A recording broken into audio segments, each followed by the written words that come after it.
Joy 99.7 FM. And this morning we're talking about land acquisition. So first of all, we need to know everything about land acquisition, how to deal with the double sale here and there. As I was discussing with Raymond, he said, this person who sold the land to you wasn't the qualified person. Sometimes by the time you get to live in that house or occupy that land, you've paid for it 4 times. How do you know that you're buying the right land? What are the steps that a prospective land buyer should take in acquiring a land? It's important to know the various, land holding systems or ownership in Ghana, particularly in Accra. And it's also important that we understand the rules that a lawyer must play, for instance, when it comes to the acquisition of land here and there. But once we're talking about land, it's also important we know the financing options. Okay, you want to buy land. How do you get that land? Let's say you have the land, but you don't have the money. And so our friend Winston Wobiel is here, head of Advantage Banking at EcoBank. He will tell us more about that. But lawyer John Akazi, take it away. When it comes to land acquisition, so let's say I want to buy land. What is it that I need to know before acquiring that land? Very well. Thank you so much for having me, and good morning to your listeners. Sure. I would say that the problem with land is that it is unlike buying tomatoes. The reason being that when you buy tomatoes, you take it to your house. Yeah.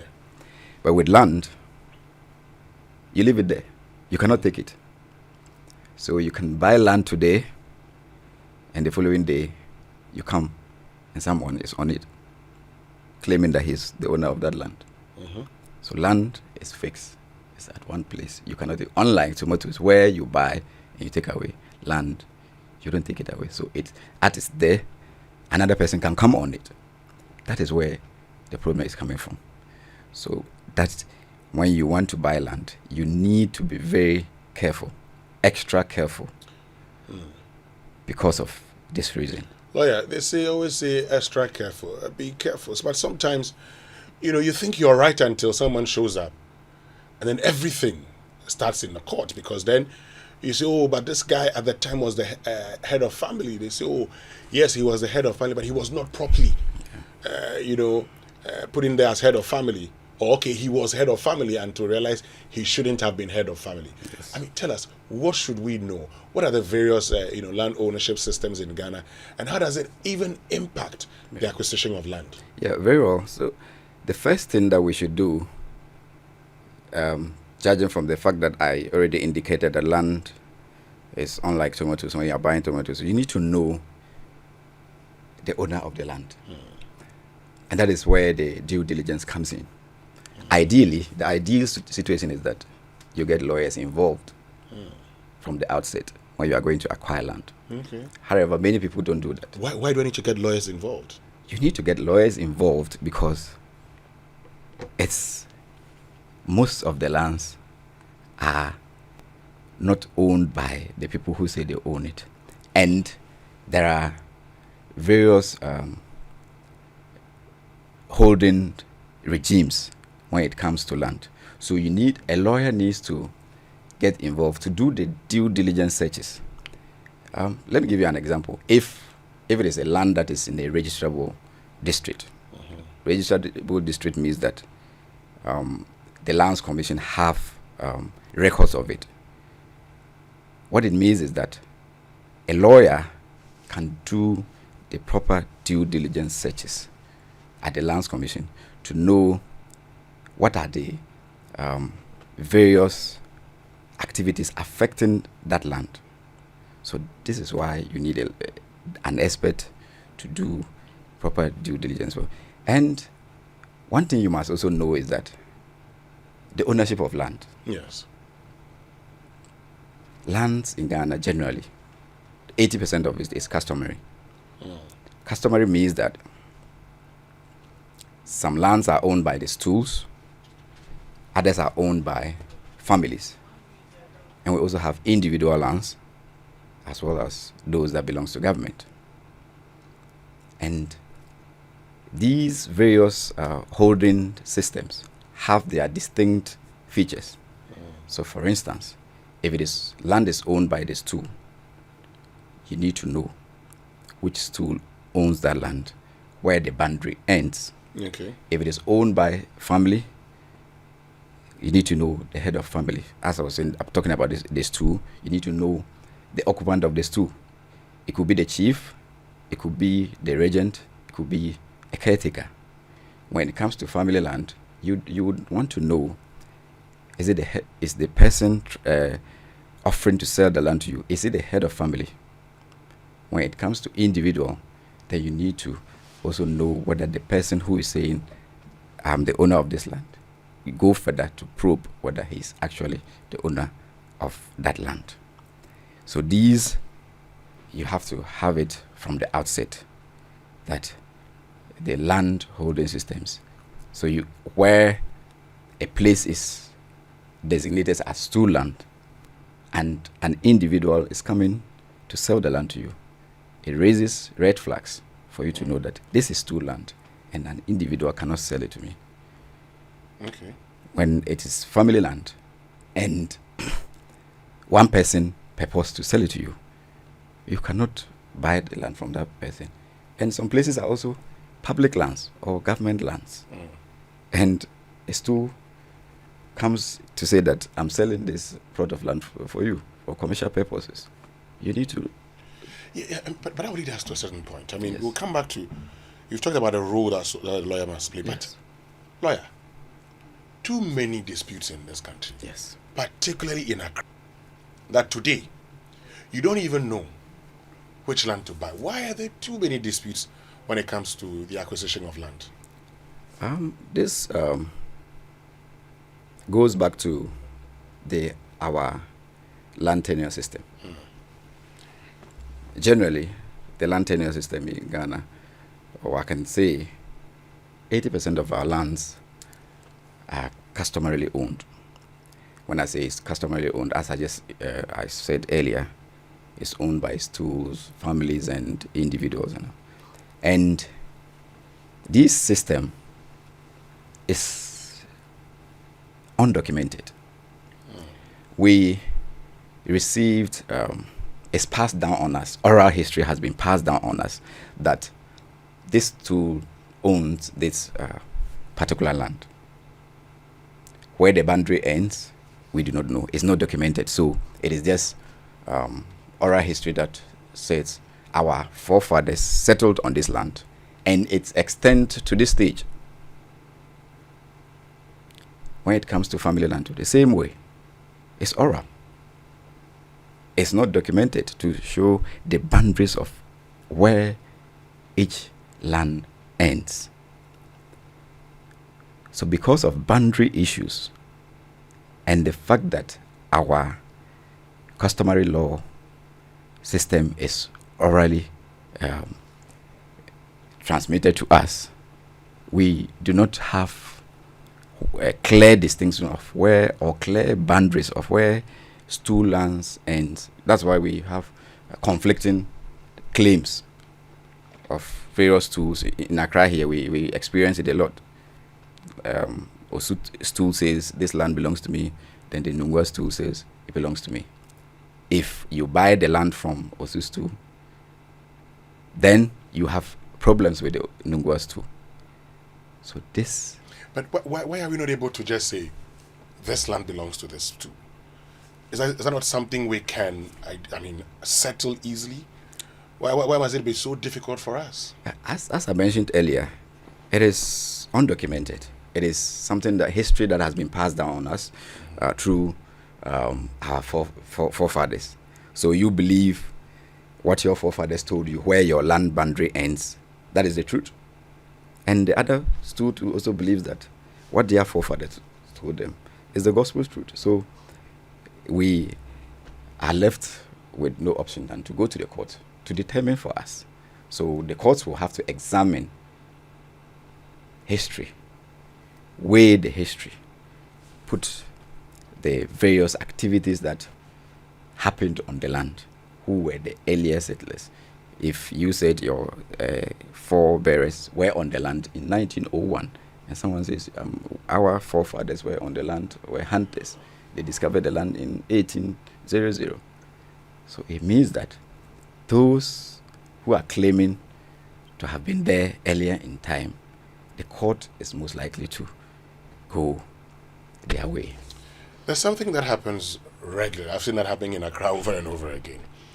So I go and buy land from somebody that at the time owned the land. Then there's a court case, and it is found out that, well, yes, at this point in time, you own the land, but the land doesn't belong to you. A new owner emerges, certified by the courts. All of a sudden, you're asked to buy the land again. Meanwhile, at the time I bought the land, this was the owner. Why do I have to pay again for something that I bought from somebody who at the time was identified as the owner? Well, the due diligence stages plays a key role. So as of the time you were buying it, what kind of diligent searches did you do? Did you search at the Lands Commission? Did you do informal searches? When we say informal searches, like going to the land, asking neighbors, this person who's claiming to be the owner of this land, is he really the owner? So let me just make a point. Yes. I mean, there's a part of Accra, I'm not going to mention even, Yes. But I'll give you the case. So one family claimed ownership of this land. They went to court Yes. and won. Yeah. So when they won, then they started, so they were selling the land. Yes. Then this family goes on appeal. And recently you've seen even the Supreme Court, the ruling Yes. that says that, additional information shows that this family that was believed to have been owners of the land are no longer the owners of the land. Okay. So at the time I was buying the land, they were the owners of the land. Very well. Now that the court has ruled that they are not the owners of the land, do I have to go and pay for the land all over again, when at the time my due diligence told me that, for instance, Winston Wobil is the owner, and subsequently the court says Samuel Adami should have been the owner? Why should I pay again? You do not have to pay again, because the law doesn't act backwards. Yeah. It cannot. The Supreme Court ruling cannot go and take away your rights that has accrued before the ruling. So what happens is that, or what the courts would say is that you atone tenancy to the new owners. What that means is that in case you want to deal with the land in any matter in the future, these people that you bought the land from are no more your landlords. So you have to deal with the new owners. For example, maybe you have a parcel of land that you have for 99 years. You intend to give it to another person. So you have stayed on the land for 40 years. Now you have 50 years, 55 years left. You want to sell it to a developer. Then you would need the consent of your original grantors, the people who sold the land to you. Okay. So the stool that sold the land to you, ideally or ordinarily, you would have gone back to them to give you consent to give the 55 years to the developer. Now, the Supreme Court says that the previous owners are no more the owners of that land. So what it means is that if you want to sell that land to another person, you have to go to the new people for their consent and for the whatever the person needs to pay to the new owners of the land. That's what. But it doesn't mean that your rights have been taken away. You have to pay for the land all over again. No, that is not what it means. Because that's what they do in Accra. I mean, all of a sudden, once they get a ruling, then they move on and start demolishing properties. No, that's wrong. Unfortunately, that's what they do. Sometimes some people do. They come over, they ask you to buy the land again. It's yes, informally, or like what happens, we see that a lot. That you bought the land from someone. He says, no, now I'm not the owner of the land. You have to buy it from me. For you to have your peace of mind and sleep, people just go give them the money so that you can continue with your development. But legally, it is not right because the law doesn't act retrospectively. That is what the law does. I see. So I mean, let's before I get to finally with the land issues, because there's a lot of double sale, there's a lot of land guards here and there. First of all, tell us how we can deal with these menace of land guards, because it will surprise you that even today you have estate developing firms, companies that use land guards to protect their lands. And this morning we're joined by lawyer John Akazi, who's telling us more about the land acquisition process. And Winston Wubel is head of Advantage Banking at EcoBank Ghana PLC. He tells us the financing options available to us once we settle on the land, so we can actually acquire it. Yes, you're making. Yes, there's good news with the coming into force of the Land Act in 2020. It has proscribed double sale of land now, or selling land to multiple buyers, and the menace of land guards. So people have to be informed that when you buy a land and you go onto it, and land guards come to harass you, you can report to the police for them to be prosecuted. Land guards issues, the law prescribes that you can go to jail for up to 15 years.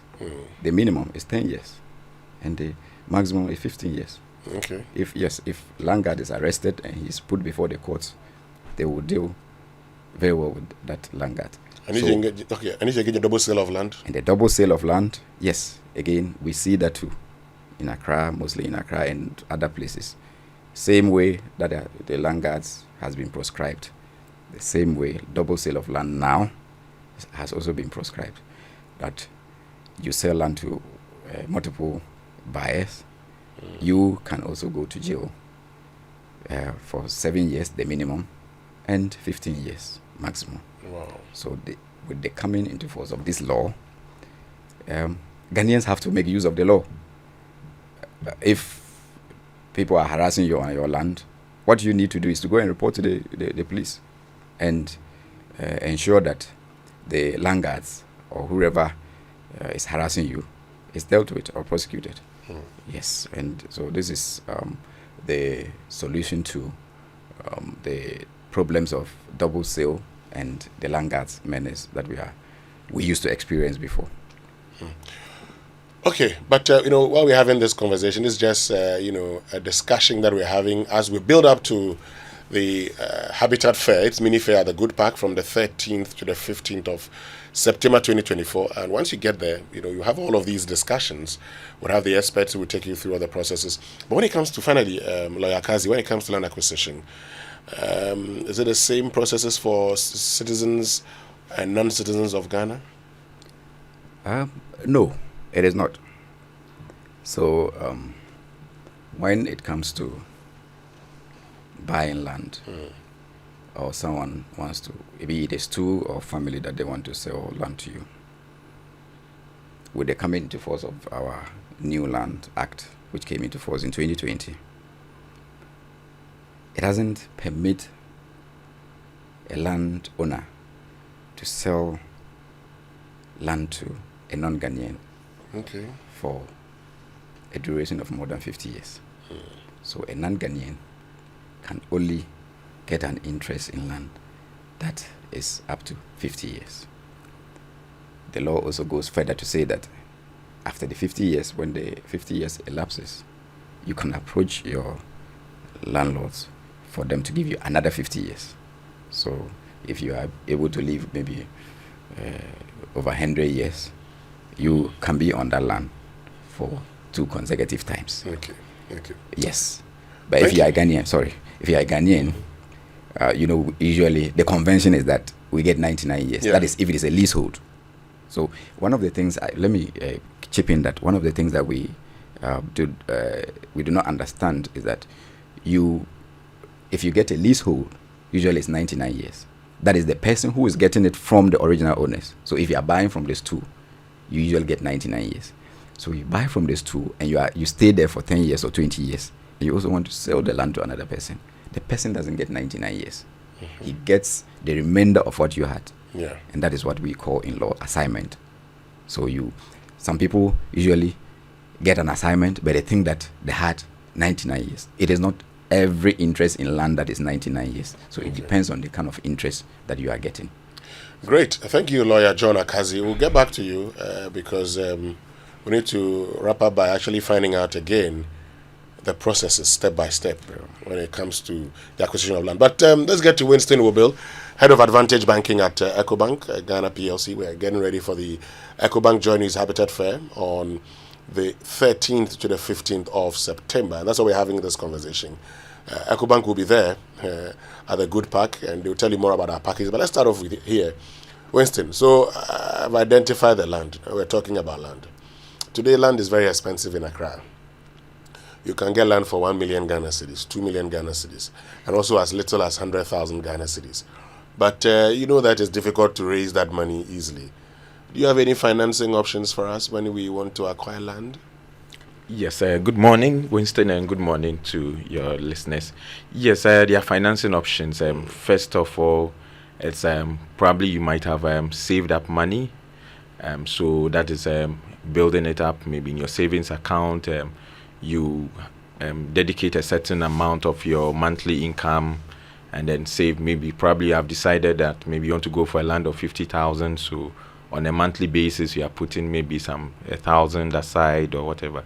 However, if you want to accelerate the process, there's the option of also coming to us. We are happy to give you a loan, and in fact, we can give you loans up to 5 years to acquire land. But it's important to know that even as you budget for funds for your land acquisition, just as lawyers said, you need to make provisions for all the legal requirements and the paperwork, and that will come around it. I think most of the time, just as you said, when you say, "Oh, land here costs 100,000," we are just thinking of the sums that you are going to part with to whoever the landowner is. But it's also important to know that there are key documentations that you need to make, and so you need to budget for them as well. So, for instance, he mentioned you need to do your registrations, you need to make all the statutory payments. So if you don't do that and you are just thinking of getting funds just to pay the landowner, and you don't do the things that come along with it, you end up losing that money. And the painful thing is that you might be paying for a 5-year loan for monies that you took to buy land. Unfortunately, you have to lose the land along the way, and you still have to be paying. So it's very important that when you are looking at setting aside finances for land acquisition, you are making provisions for all of these also. We also, I mentioned, apart from taking the loan, as I mentioned, we also have the option of saving, and we have a very unique product we call Save As You Spend. What this does is that you set an amount from 1 to 10% of your spend. Each time you spend any amount on your account, up to 10% of whatever you spend is set aside, and this is also a fine way of saving money to cater for land acquisition and its associated costs. Wow. But let's look at it this way. If I come to you, for instance, that I need money to go and buy land, are there certain documents that you would demand from me before that money is given to me? Yes. So if you came to us and said you needed financing to buy land, typically we would not finance just the acquisition of land. We would finance the acquisition of residential property. But we all know that the first step in acquiring a residential property is owning the land, because it's the land that you are going to have the building on. So it's also very important that you get that one right. So what we do is that we'll ask you to go to the lawyers. You'd have to go to the mandated state institution, that's the Lands Commission, to get your search. You have to get a search done. We have a team of lawyers who would now look at the search and then interpret it. So I remember you asked lawyer that, do I need to involve a lawyer when I'm getting a land? You need to, because that is why they have been trained to interpret and understand these search results. So they can tell us that from the search result, Winston, who is selling the land, yes, the report says that indeed, as we speak, he is the owner of the land, so he has the mandate to sell the land to you. So you need to have all those done. So that is what we'll require from you. You need to do a search. You need to get our lawyers to confirm that indeed the report is valid. Then we would proceed. Until the lawyers give us the go-ahead, we will not proceed to advance any funds, because that means we'll be putting your funds in danger. Okay. But how about this is a loan we are going for. The terms favorable? Very favorable. Very good, very competitive rates as well.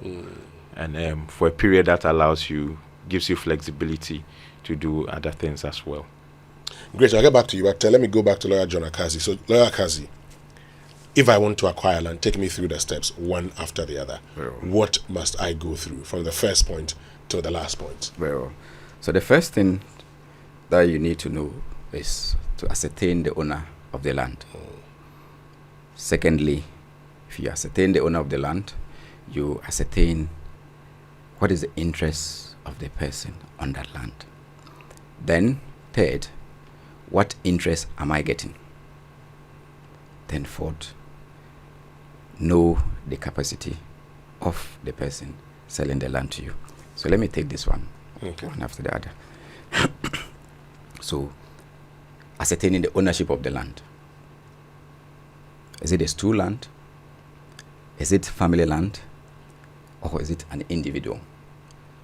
If it is stool land, there are requirements of who you can buy the land from. What are those requirements? The requirement is that the occupant of the stool,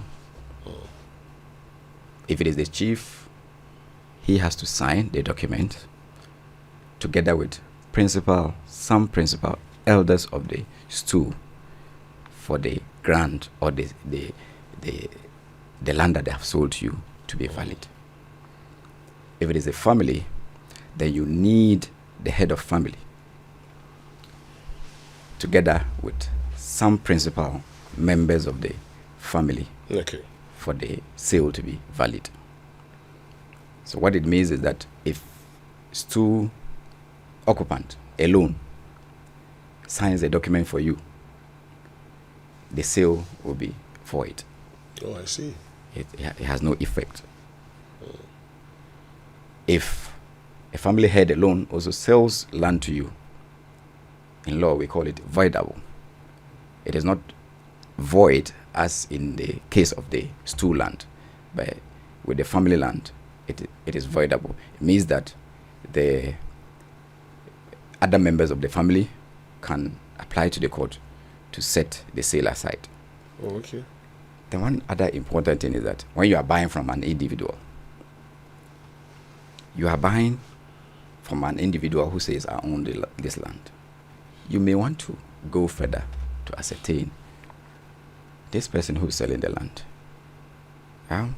It may be personal, but you're asking, please, are you a married man or are you a married woman?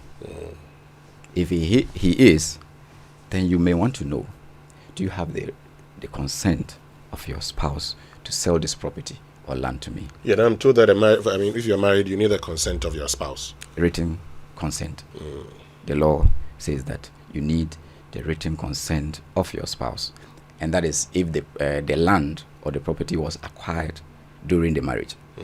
Anything that you acquire before the marriage is not part. You don't need it. Okay. So you have to make sure that all these things are in place, so that you don't buy stool land from an individual. You don't buy family land from an individual. And as I mentioned earlier, you need to also know the interest that the person has. If it is stool land, it means that in law we call something the allodial owners. They are the original owners, the highest form of ownership in land. So they own the allodial owner. So when you are buying from them, you can get a leasehold or you can get a freehold, depending on if you are a citizen of Ghana. So if you are a citizen of Ghana and you are getting a leasehold, that is what generally we get. That's the 99 years.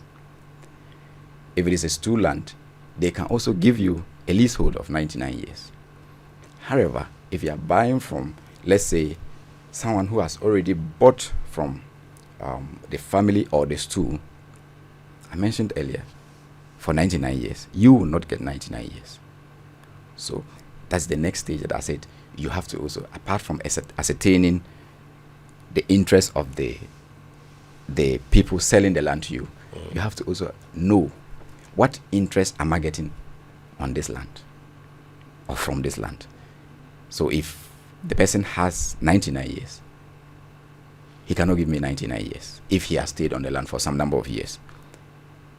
If the person is a stool, then maybe I can get 99. The interest I'll get maybe 99 years or something. Then the next stage will be the capacity of the person. The capacity, as I said, is the authority. People parade themselves as chiefs, head of family, or owners of lands. Meanwhile, they are not. So you need to know whether this person that is selling the land to me, is he competent enough? Okay. If the chief is alive, the caretaker has no business selling the lands to somebody. If the head of family is alive, head of family, these things are usually customary. We have the various forms of nominating and electing people to head of families, depending on the ethnicity you belong to.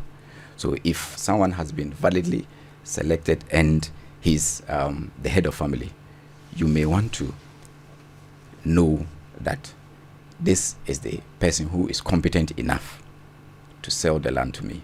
Okay. So this is where the capacity comes in. It is a contract, and without capacity, the sale will be void. And you, in terms of capacity too, you cannot buy land from somebody who's under 18 years. Yeah. So these are the things that you need to know. So these things are usually what we call the due diligence to be done on the land. So generally, it should be done by a lawyer. At what point do you get to the Lands Commission? Yes, so the Lands Commission usually, if it is a registrable area, like in Accra, you would like to write to the Lands Commission or to do a search to know, to ascertain what transactions has transpired on that land. Okay. So if the people, it's a stool land, you would want to conduct a search at the Lands Commission to know whether that land falls under the stool that you are buying it from. Okay. If it's a family land, the same way. So when the search comes out, you would see the name of the stool that owns that land. You would see the name of the family that owns that land, or you see the name of the individual who owns that land. And it also, usually you can conduct a comprehensive search too as well. The comprehensive search gives you various transactions that has occurred on that land. Who was it for? Then it went to this person at this stage in 19, so it went to this person. Okay. And this at this stage that I'm now buying the land, it is with the person that I'm actually buying it from.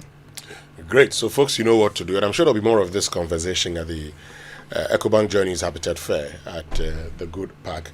John Akazi in studio with us. He's a lawyer, and Winston Wobble is head of Advantage Banking at EcoBank Ghana PLC. So Winston, you've been telling us of all the competitive rates and all, but how much can we get? Do you have a ceiling, or once you can afford, once your salary meets the threshold, any amount you want, you can get it? Okay, so here's the thing. For loans, you can take up to 700,000 cedis, up to a maximum period of 5 years to repay. If you were looking at acquiring a property that's a residential property, you can take up to a maximum of $350,000 CD equivalent. That one you have up to 20 years to repay. So you see, it's the $350,000. How much salary would you earn before you qualify? So that's subject to your affordability. So once your salary can afford it, we can do the computations, and then you are good to go. Raymond, did you hear that? So maybe you and Raymond, we can sit down and do the computations afterwards. Okay, start with Winston. If it works perfectly, I will join, because then we are in sync. By the grace of God, we should be able to afford. I mean, clearly, 350,000. Yeah. If you take out the city depreciation, we'll make Winston. Yeah, we should be able to. We are within range. We are within range. The only problem is the depreciation. No, God, we are within range. That's $350,000. Okay. But when it comes to loans, that's up to 700,000 Yes. with 5 years to pay. Yes. Personal loans up to Five, yes, 5 years to pay. Yes. But if you're going for a mortgage, that's 20 years. 20 years. Yes. Okay. So if you're above 40 years, Then it reduces. it reduces. Yes. Okay. So it's tied to your retirement. Exactly. Maximum 20 years or the number of years you have to retire, whichever is shorter. Okay. So if I meet all the requirements, how long would it take before I get this loan? So for a personal loan, within 48 hours, we should be able to credit your account so that you use the funds for either buying your land or working on your land registration, all those things. For mortgages, you give us a maximum of 2 weeks. We should disburse to the vendor or whichever developer is working on your property. That is subject to all the checks being done on the paperwork around the land, just as lawyer explained earlier. And within 2 weeks, we should pay for your property, and then you can move in and then make the house a home. Yeah, you have to make the house a home. But I mean, for that person listening to us who is undecided, is asking himself, why do I need to go for this? Why should he walk to you and get a facility to make his house a home? Yeah, right. So, as I said, within a giving very competitive interest rates and very flexible terms as well. For instance, if you took a loan from us and maybe next month, next 2 months, or a year's time, you had a windfall, you are ready to pay off, we actually allow you to pay off without any penalty. So there's no penalty for early settlement. Same goes for a mortgage also. You're allowed to pay off any time without any penalty, which is very unique on the market. But the mortgage, let me just ask this. If I come for, say, $350,000, CD equivalent, That's right. it means I'll pay in CDs. That's right. Whether the CD depreciates or not, it's the same CD value that I'm paying for. Exactly. So the moment we are disbursing the CD equivalent. Good. Because our laws does not allow us even to make payments in foreign currency. So That's very good. Yes. You're making a point. Continue. yes. So as I said, so for mortgages, we allow you, even for personal loans, we allow you to prepay without any penalty. And then this makes it very flexible for you. You can actually take a mortgage like you, Winston, Raymond. Where's Raymond? You can actually take a mortgage. Maybe in a year's time, you finish paying. You come for another one. We would always give you another one anytime you come. Lawyer, finally, so for that person who's preparing to acquire land, once again, what does he need to know? What does she need to know? What must he or she do? Okay, so the one advice I always give is to, first of all, you need to talk to a lawyer. So when you speak to a lawyer, all these due diligence stages that I was speaking about, the lawyer would be best equipped to do that work for you. And the consultation fee or the opinion that the lawyer would charge you is nothing compared to what you would be required to pay when you buy land without doing the due diligence and you get into litigation. When you get into litigation, it gets to a point that it's land matter. You cannot represent yourself in court. You need to do a lot of evidential burden that you have to discharge. It means that you have to still go to a lawyer. So I would advise that people speak to lawyers first. You may think that it is easy. The person says, I'm the owner of the land, but there may be underlying things that need to be looked at from a legal point of view before you acquire the land. So generally, I would say that people to see lawyers first before committing to pay for lands. Yes. All right. Thank you very much, Lawyer John Akazi and Winston Wobil, who's head of Advantage Banking at EcoBank, for joining us this morning. But talking about EcoBank, let me remind you of the EcoBank Join News Habitat Fairs. It's from Friday the 13th to Sunday 15th of September 2024. And